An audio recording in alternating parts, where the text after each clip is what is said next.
Today, this video would demonstrate how you can run a measurement using a power sensor, which is set up as a PMAR or power meter as receiver function. So this is the default setting.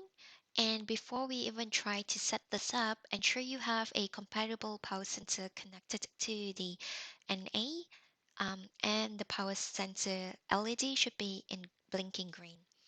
Once you have that, we can go ahead and run the setup. So click Setup, External Hardware, External Device Configuration. So for the purpose of this demo, I'm just going to delete what's already been connected before.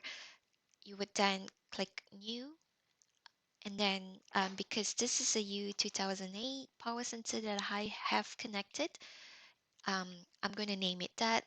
You can name it whatever you want that would make sense to you.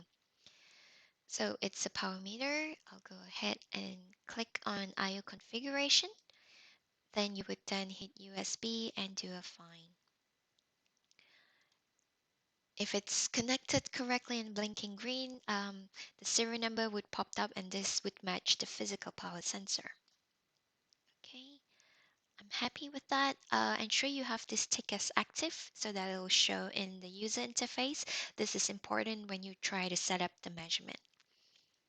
Let's hit OK. All right. So once we have that set up as a external uh, power meter, let's go into a source power calibration. Um, Before that though, you can go ahead and set the frequencies of your measurements. So I'll just tune this down to 1 gigahertz to say 3 gigahertz, just to help us with this demonstration. And you can go ahead and change the power levels. I'm just going to keep it as -15.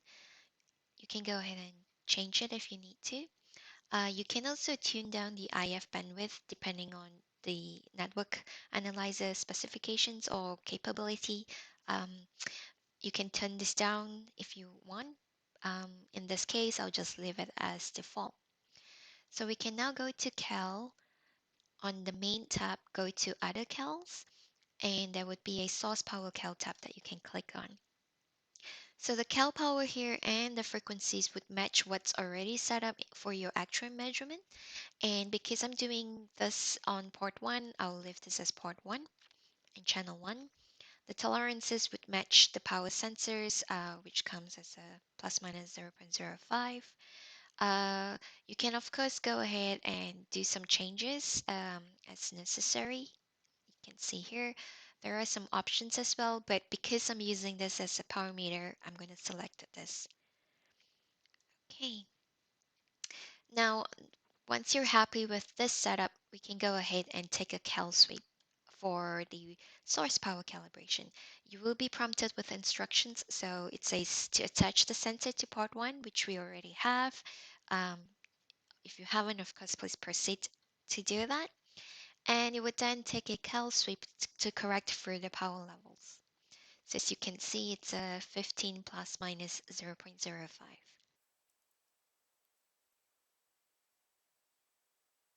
There we go. So let's hit OK. It's passed.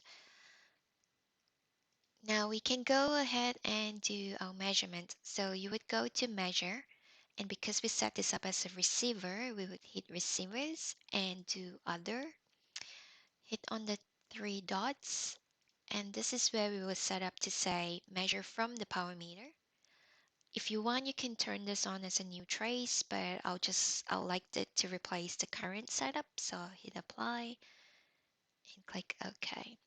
So if I turn on the marker right now, and as it's sweeping, it will be at -15, which was what we calibrated for. So if you're happy with this measurement, you can go ahead and do the measurements you need and save them.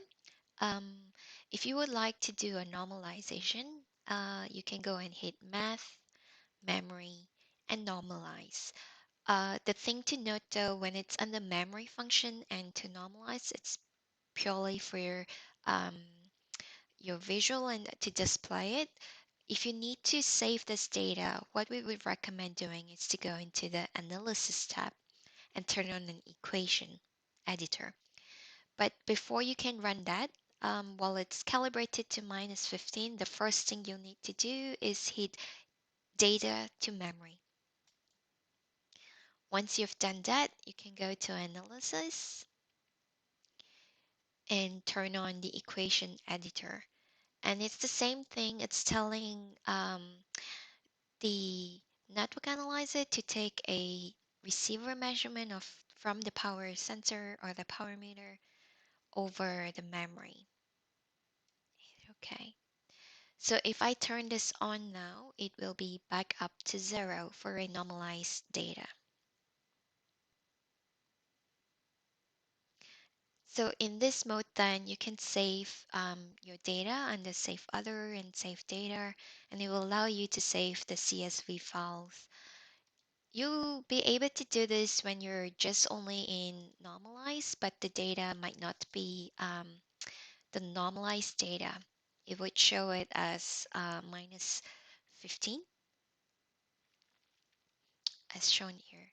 So I'll just quickly show if you don't need to save the data, you just need to have a measurement done quickly. You could go ahead and do a normalize. And this is where it'll normalize your data and you can run your measurements from it.